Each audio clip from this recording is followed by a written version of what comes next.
My fiancée cheated with her ex at our engagement party while her father bribed me to stay so. I exposed their lies and walked away forever.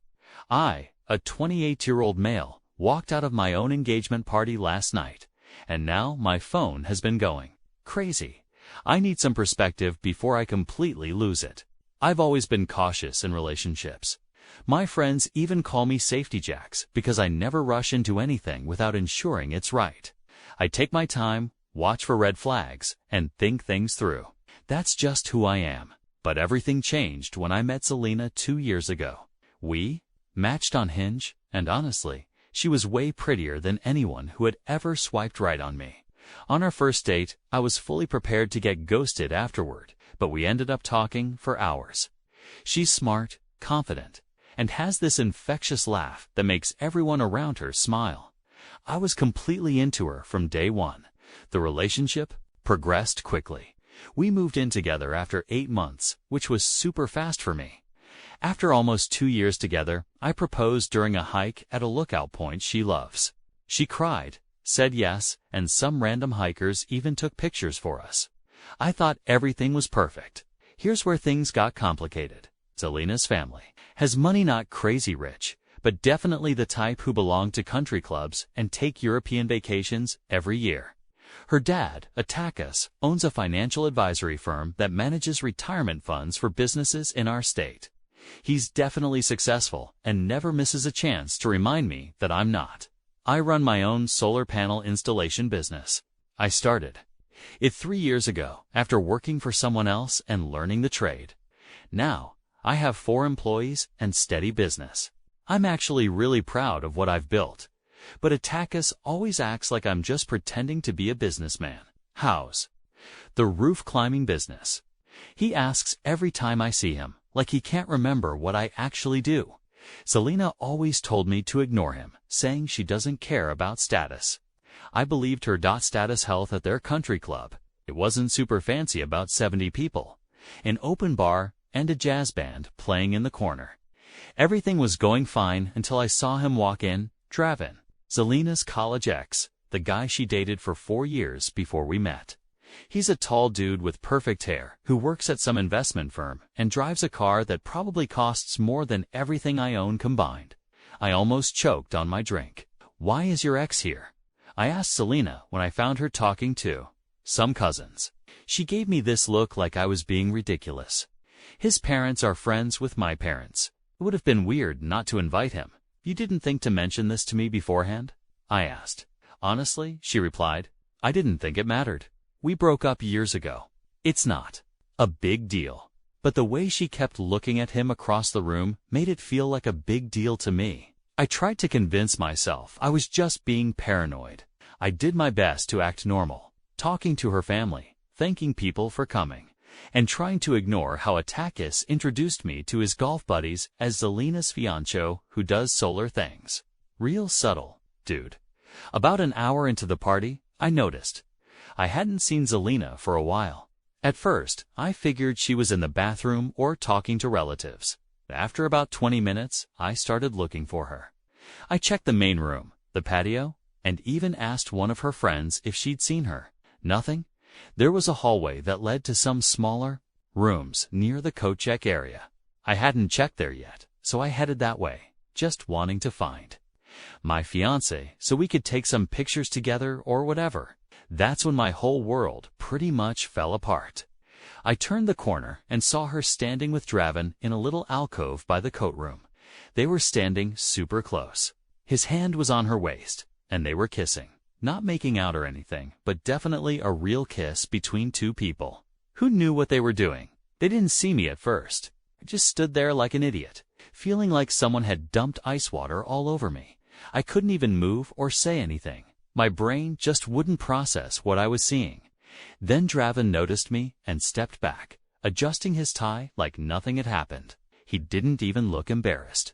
I was surprised. He just gave me this weird half smile that made me want to punch him. Selena turned around, and her reaction was what really got to me. She looked annoyed, not guilty, not embarrassed, just annoyed that I had interrupted them. "Jocks," she said with a sigh. "Don't make this into a big thing." I finally found my voice. "What's going on here?" She rolled her eyes at me, actually rolled her eyes. It was just a quick goodbye kiss. "We have history together. It's really not that serious." "You are kissing your ex at our engagement party," I said, feeling like I needed to clarify the situation since she seemed to think this was normal. "It was barely even a kiss," she replied, fixing her lipstick like we were talking about the weather. "We dated for 4 years, jocks. We're still friends. Don't be so insecure about it." Draven put his hands in his pockets and had the nerve to add, "Yeah, man. We're just talking about old times. No need to make it weird."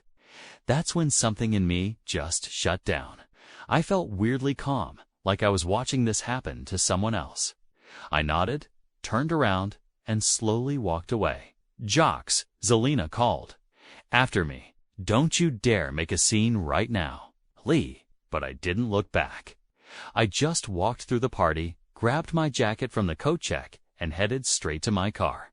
By the time I got to the parking lot, my phone was already buzzing with texts. "Zelina, where did you go?" "Zelina, answer your phone." "Zelina, you're being completely immature." "Zelina, my dad is asking where you went." "Zelina, oh my God, you're embarrassing me so much." I turned my phone off and just drove. I didn't know where I was going at first. I just needed to get away. From there, eventually, I ended up at my buddy Kai's place. He took one look at my face when he opened the door and knew something bad had happened. "Bro, what's wrong?" he asked, letting me in. I told him everything while we sat on his balcony. He just listened, didn't try to give advice or tell me what to do. He just let me talk it out. "What are you going to do?" he finally asked. When I finished, "I have no idea," I said, "but I can't marry her. Not after this." He nodded. "You can crash here as long as you need." And there I was, sleeping on Kai's gaming couch, which was definitely not meant for someone my height. Trying to figure out what to do next, the next morning, I woke up to a flood of notifications. My phone was going crazy with missed calls, text messages, and voicemails from Zelina and her dad. Watching Zelina's texts evolve through the night felt like seeing all 5 stages of grief happen in real time. She went from, "How could I embarrass you like this?" to her dad being furious, saying I was being immature. Then came the denial and bargaining. The kiss wasn't what I thought. Draven meant nothing to her, and I was overreacting. But the voicemails from Atakis were something else. He was basically threatening me. "You better get back here and apologize to my daughter for embarrassing her like this. We have guests from out of town who came specifically for this party. This is completely unacceptable behavior." Then he tried to sound reasonable but still condescending. "Jocks, I understand you might be upset, but this is not how adults handle their problems. Call me back so we can discuss the situation like men." I didn't respond to any of it. I just turned my phone off again and tried to figure out what to do next. Kai had to go to work, so I was alone in his apartment most of the day. That's when I really started thinking clearly about everything, not just what happened at the party, but our whole relationship. Zelina and I had been together for 2 years, and during that time, she'd always made little comments about my business. Stuff like, once you get some bigger clients, or when you can afford to hire more people, always making it seem like what I had built wasn't good enough yet.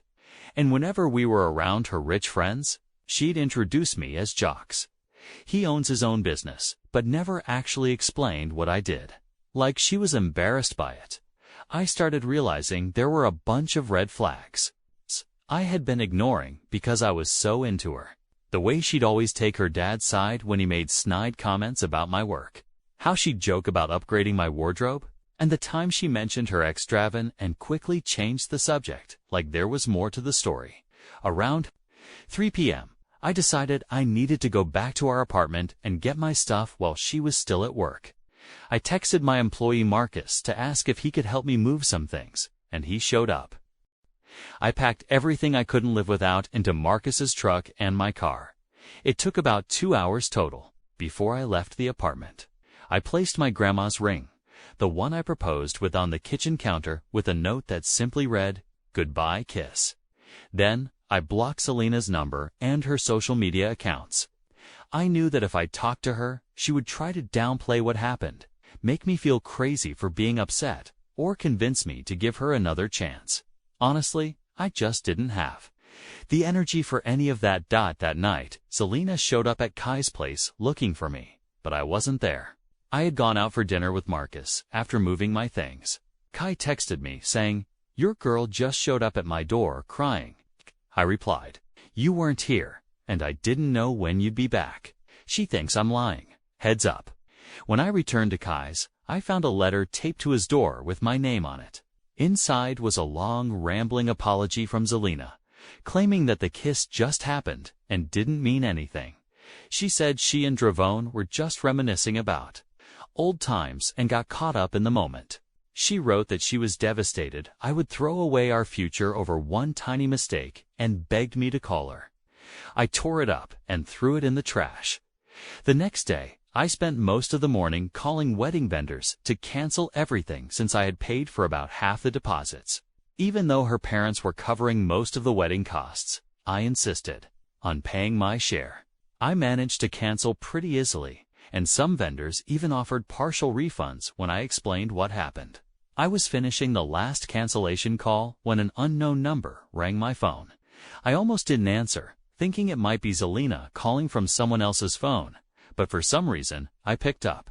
It was Draven, her ex. "Jocks, don't hang up," he said quickly. "We should talk about what happened." "Nothing to talk about," I replied. "Look, man, I just want to explain. That kiss wasn't planned or anything. Zelina and I were just catching up about college days, and it just sort of happened." "It didn't mean anything," I asked. "So you randomly kiss all your exes when you're catching up? Or just the ones who are engaged?" He sighed. "It was a mistake. A one-time thing. Zelina loves you, man. She's a mess right now." "Tut, the crap." "Man, why do you even care?" I asked. There was a pause. "I just don't want to be the reason someone's relationship ends. It's not cool." "You're not the reason," I said. "Zelina made her choice when she kissed you back, and I made mine when I walked out. We're done here." I hung up and blocked his number. Till later that afternoon, a detective called actually. He called several times before I finally answered. "What?" I said when I picked up. "We need to discuss the situation with you and my daughter," he said, sounding all businesslike. "There's nothing to discuss. We're done. Don't be hasty. Everyone makes mistakes." "Does she feel terrible about what happened, or is she just sorry I saw it?" I asked. After a pause, he replied, "Jocks, I understand you're upset, but perhaps we can come to some kind of arrangement to handle this quietly." "What does that mean?" I asked. "Well, I know your business is still growing. Perhaps you could use some financial assistance alone to help expand. In exchange, you and Zelina could postpone the wedding and work through this rough patch." I couldn't believe what I was hearing. "Are you trying to bribe me to stay with your daughter after she cheated?" I asked. "I wouldn't put it that way. I'm offering to help smooth things over during a difficult time." "No thanks," I said, hanging up. I didn't understand why her dad was so concerned about the engagement. It's not like he liked me that much, but I didn't care about what they wanted anymore. I was done, and that's where things stand now. I'm still at Kai's place, trying to figure out my next steps. I've told a few close friends what happened, but I'm not going around trashing Zelina to everyone we know. I just answer honestly. When people ask why I moved out suddenly, the weird part is, I'm not even that angry anymore. I'm just done. It feels like a switch flipped off inside me when I saw them together. I gave this relationship everything I had, and in the end, it wasn't enough. She still wanted something or someone else. I think what hurts the most isn't even the kiss itself. It's how she reacted when I caught them, like I was the problem for being upset about it. No real guilt, no remorse. I immediately apologize for my annoyance over making a big deal out of catching my fiancée kissing her ex at our engagement party. For now, I'm just trying to figure out what to do next. I found a lead on an apartment that I can move into next week. I'm taking things one day at a time, but I just want to know, do you guys think I'm exaggerating here? It's been a week since the engagement party disaster, and a lot has happened. First off, I found an apartment and signed a 6-month lease. It's nothing fancy, just a 1-bedroom in a decent area, but it's all mine, and Zelina doesn't know where it is. I moved in 3 days ago with the stuff I grabbed from our old place. I'll need to buy some furniture eventually, but for now, I've got a mattress on the floor, my TV set up on a plastic storage bin, and my laptop. Living the bachelor dream. Am I right? I thought moving to a new place would give me some space to think, but Zelina had other ideas. Since she couldn't reach me by phone, still blocked, she decided to show up at my work site on Monday. I run a solar panel installation business, and we were setting up a system at a nice house in the suburbs when her blue Audi pulled up. I was on the roof with 2 of my employees when Marcus, who was on the ground, called up to me. Boss, there's someone here to see you. Looks like your fiancé," I corrected him, climbing down to see what she wanted. Zelina was standing there in heels and an expensive-looking dress, completely out of place among our work trucks and equipment. The customer had come outside to see what was going on, which made the whole thing even more awkward. "We need to talk," Zelina said, not even bothering to lower her voice. I replied, "I'm working," gesturing to the very obvious job site around. "You've been ignoring all my calls and texts," she said. "You moved out without even talking to me. You're acting ridiculous." I looked at her calmly. "I'm acting like someone who caught his fiancée kissing another man. What exactly did you expect?" She glanced at the customer who was watching us with obvious interest, then lowered her voice slightly. "That was nothing. It's a stupid mistake. One little kiss. You're throwing away our entire relationship over it." I asked her if it was nothing. "Why were you doing it?" She responded, "Draven and I were just talking, and he leaned in. It just happened. It meant nothing." Same stupid excuses. I didn't say anything else. There was nothing left to say. I turned to walk away, ready to get back to work. "So that's it?" she called after me. 2 years together, and you're just done." I turned back. "Yep. Unbelievable," she said, shaking her head, eyes narrowing. "You know what? This is probably for the best." I was settling anyway. "Settling," I repeated, curious despite myself. "Look at you." She gestured at my work. "Clothes, climbing around on roofs for a living, driving that beat-up truck, living paycheck to paycheck. You really think that's the kind of life I want? That's the kind of man I deserve?" I just smiled. "No, I don't think that's what you deserve at all." Her expression faltered, like she wasn't expecting that response. "You deserve exactly what you're getting," I continued, "and I deserve better than you." The customer, an older lady, actually let out a low ooh behind me. Zelina's face flushed. "You'll regret this. No one will ever love you like I did." "That's what I'm counting on," I said with a slight nod. Then I turned my back on her and walked toward my crew. "Back to work, guys. These panels aren't going to install themselves." I heard her car door slam and the engine rev as she sped away. The customer came over and patted my arm. "Seems like you dodged a bullet there, honey." I went back to work, but my mind was spinning. The way Zelina had talked about my job and lifestyle made me wonder if she'd always felt that way. Had she always seen me as beneath her? That evening, I got a text from a number I didn't recognize. "Hi, Jocks. This is Nix. We haven't met, but I think we need to talk. I'm Draven's girlfriend." "Wait, what? Draven has a girlfriend?" "Same Draven who was kissing my fiancée at our engagement party." I was confused, but curious enough to text back and agree to meet her for coffee the next day. Nix turned out to be a cool girl with purple hair who works as a graphic designer. She didn't waste any time getting to the point. "Draven's been cheating on me with Zelina for months," she said, pulling out her phone. "I found their messages last week." Showed me screenshot after screenshot of their conversations. I found texts between Draven and Zelina that went back at least 4 months. They weren't just friendly conversations. They were making plans to meet up, discussing hotels they had stayed at, and some explicit exchanges that I really didn't need to see. In one message from just 2 weeks before our engagement party, Zelina wrote, "Jox's business connections are perfect for helping me launch my interior design company. Once that's running, we'll figure us out." I felt sick reading it, not just because of the cheating, but because she was using me for my business contacts.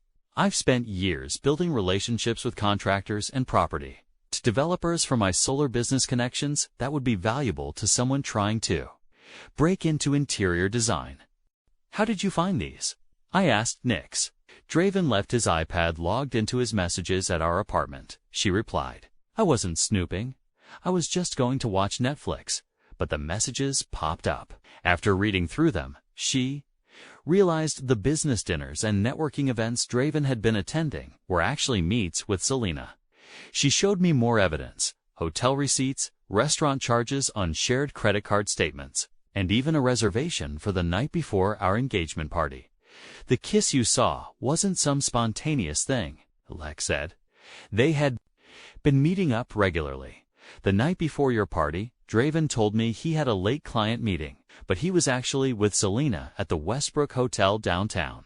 Everything started making sense. Those nights Selena had claimed to be working late or having drinks with the girls, she had been with Draven. I recalled how she sometimes placed her phone face down when I entered the room and how she would get defensive if I asked about her day or who she'd been with. I'm sorry, Nick said. I thought you should know. Don't be sorry. I replied, thanks for showing me this. It confirms I made the right call walking away. Nix nodded. I wish I'd known sooner. I've wasted 3 years with Draven. 3 years, I echoed. So, he was with you the entire time I was with Selena. Looks that way, she replied grimly. We compared notes and realized there were at least 15 to 20 instances when Selena and Draven claimed to be somewhere else, but were actually together. After I left coffee with Nix, I received a call from Zelena's friend, Sina. We had always gotten along well, so I was surprised to hear from her. I can't believe what she's saying about you, Sina said. She's telling everyone you were controlling and jealous, and that she's glad you broke up. Is that right? I asked, not really surprised. It's total BS, and I know it, she said firmly. I can't listen to her lie anymore. That's why I'm calling. I suspected about her and Draven for a while. I should have said something. You knew? I asked. Out for sure. She said, but I saw them together at a restaurant about 2 months ago when Zelina had told me she was visiting her mom. When I asked her about it later, she got super defensive and made me promise not to mention it to you. Interesting. So even her friends knew something was going on. There's more, Senna continued. She's throwing a freedom party this weekend at that new club downtown. She's invited everyone and is calling it her celebration of dodging a bullet. Senna paused. Draven will be there as her date. Good for them, I said with a laugh. Hope they have fun. I've sent you an email with the invitation, Senna added. I thought you should know what she's saying about you. I thanked her, checked my email, and sure enough, there was an invitation to Zelina's freedom celebration, with a picture of her looking happy and the caption, "Finally free and living my best life." Without thinking, I forwarded the invitation to Attakus with no comment. 10 minutes later, my phone rang. It was Attakus. What is the meaning of this? He demanded. Just thought you'd want to know what your daughter's up to while you're trying to save her engagement, I replied coolly. Where did you get this invitation? He asked. Does it matter? Your daughter is publicly celebrating our breakup with the same guy she was cheating on me with the guy she was kissing at the engagement party you threw for us. There was a long pause. This is unacceptable, he finally said, his voice tight. After everything I've done. Then he hung up. I wasn't going to Zelina's party. I obviously had better things to do with my weekend, but I was curious about what Attakus meant by after everything I've done. Something weird was definitely going on with her family, so I decided to make a call. My friend Raven works as a reporter at a local business journal and knows all the financial gossip in town. Hey Raven, quick question. Have you heard anything about Bennett's financial advisors lately? Anything unusual going on? There was a pause on the line. Wait, you didn't know? They're under investigation by state regulators. I didn't ask about it, but now I'm wondering what kind of investigation this is. Apparently, there are compliance issues with client accounts. Nothing public yet, but it's serious. Several big clients are already quietly moving their money. Why are you asking about a Takis company? I explained the situation briefly, and suddenly, everything clicked. Takis' desperate attempts to keep me with Selena, the bribe offers, it all made sense now. A big family wedding would project stability and success while his business was under scrutiny. Nothing says everything's fine like dropping serious cash on your daughter's wedding. I hung up with Raven and immediately texted Takis. I know about the regulatory investigation. I didn't get a response for like an hour. Then my doorbell rang. I peeked through the hole, and who did I see but the great Takis Bennett himself, somehow tracking down my new address like some kind of rich people GPS. I opened the door, but didn't invite him in, Jocks, he said, his voice smooth and businessmanlike. I think we got off on the wrong foot. Can we talk? Against my better judgment, seriously, why do I make these decisions? I let him in. My place is basically a sad IKEA display gone wrong. A mattress on the floor, a folding table, and 2 chairs that probably cost less than his watch. He looked around, trying not to grimace. Bless his heart. I understand you're upset with Zelina, he began, perching on my Walmart chair like it might bite him, and you have every right to be. What she did was disappointing. Disappointing. I laughed. Yeah, finding your fiancé sucking face with her ex is kind of disappointing. He ignored my sarcasm. But we all make mistakes, he continued. And I know for a fact she regrets what happened. This situation could still be salvaged. I just stared at him. Cut the crap, Takis. Why are you really here? He sighed like I was the unreasonable one. Look, our families were about to be joined. I still think of you as almost family, and I'd hate to see you struggle with your business when I could help. My business is doing fine, I said, in my best talking to a toddler voice. It could be doing better, he said, leaning forward. I have connections. I know people who are looking to go solar high-end residential clients, the kind that could really put your company on the map. In exchange for what? Getting back with Zelina? Let me guess, we can just pretend. I never saw her playing tonsil hockey with her ex. I shook my head. Yeah, that's going to be a no from me, dog. His face changed. Ah, there's the real Takis. The mask slipped. I was trying to be reasonable, Jocks, but since you mentioned the investigation into my company, you should know that information could be damaging if it got out prematurely. Is that a threat? Because it sounds like a threat wrapped in a Brooks Brothers suit. It's a reminder that we all have vulnerabilities, he said coolly. You're solar supplier. They get their financing through a subsidiary of my firm. One word from me, and your credit terms could become problematic. My stomach dropped faster than my ex's standards. If my main supplier cut off my payment terms, I'm basically screwed. So, that's the real Takis Bennett, I said. Threatening someone's livelihood because your daughter can't keep her promises. Father of the Year material right there. I prefer to think of it as protecting my family's interests, he replied, standing up. Think about my offer. Help with high-end clients in exchange for your discretion and reconciliation with Zelina, or choose the alternative. After he left, I sat on my sad little mattress, thinking about how my life had become a bad Netflix drama.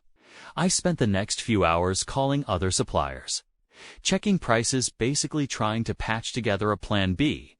It would cost more, but maybe it was doable. The thought of crawling back to Zelina just to save my business makes me want to yeet myself into the sun.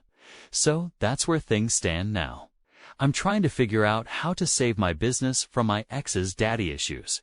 I've told a few friends what happened, but I'm not going around trashing Zelina to everyone. The truth is coming out just fine on its own. The weird thing is, I'm not even mad at Zelina anymore. Just relieved I found out she's a cheater before I put a ring on it. But her dad's threats have me stressed. This is the business I built from nothing. My employees depend on me. In a way, catching that kiss was the best thing that could have happened to me. But it's also opened up a whole new level of crap I never saw coming. Funny how life works out, huh? Hey again. It's been 2 weeks since everything went down. So, the big event this weekend was Zelina's freedom party, her celebration of our breakup. I obviously didn't go. Beauty heard all about it from Multiple sources, and let me tell you, things did not go according to her plan. According to Senna, Zelina showed up at the party with Draven as her date. She was telling everyone that I had been controlling and jealous, claiming she'd finally escaped our toxic relationship. About an hour into the party, guess who showed up? Attakis. He walked straight up to Zelina and Draven on the dance floor and started yelling at them in front of everyone. He called Draven a worthless parasite and Zelina an ungrateful child. Then he told her that her credit cards had been canceled, her allowance was cut off, and she had 2 weeks to move out of her apartment. Zelina completely lost it, screaming back at him that he couldn't control her anymore. Draven apparently just stood there, looking uncomfortable. The bouncers eventually asked all 3 of them to leave. The next morning, I got a text from Anne. Unknown number Zelina using a friend's phone. It was a long paragraph about how much she regretted everything, how Draven had manipulated her, how she'd made the biggest mistake of her life, and asking if we could please talk. I didn't respond. Later that day, Nyx, Draven's girlfriend, called me. Did you hear what happened at the party? I got the highlights from Senna. Well, there's more, she said. Draven just tried to come crawling back to me. He said Zelina was crazy and that he'd made a mistake, claiming they'd only been hooking up casually and she got too attached. He insisted he never promised her anything serious. What did you say? I asked. I told him to get lost, but I thought, you should know they're apparently already turning on each other. I was honestly satisfied that karma did its job, but I was still worried about my business and Attakis's threats. On Monday morning, my main solar panel supplier called, and I braced myself, convinced Attakis had messed up my credit terms. Instead, they asked if everything was good with my account. Sounding confused when I asked if there was a problem, they actually wanted to expand my credit line due to my excellent payment history and the fact I was taking on bigger projects. I was honestly confused. Had Attakis backed off his threat? Later that day, I found out why when I ran into a guy I know who works at another financial firm. He mentioned in passing that Bennett Financial was going through some compliance issues, and that Attakis was scrambling to keep clients from jumping ship. Apparently, he had bigger problems than messing with my supplier accounts. That evening, I got another text from Zelina, this time from her own number. Jocks, please call me. My dad cut me off completely. I need to talk to you. I blocked her number again. Not my circus, not my monkeys. The weirdest part of all this is that I'm actually doing better than I have in months. It's like a weight has been lifted off my shoulders. I didn't realize how much energy I was spending trying to be good enough for Zelina and her family until I stopped having to do it. So, that's where things stand now. My business is growing. I've got a cool dog, a nice apartment, and maybe the beginning of something new with someone named Echo. Not at all where I thought I'd be a month ago, but I'm actually happier than I've been in a long time. Sometimes life's biggest disappointments lead to unexpected opportunities. If Zelina hadn't cheated, I'd be planning a wedding right now with someone who didn't really love me, just what I could do for her. Instead, I'm free to build a life that's actually right for me.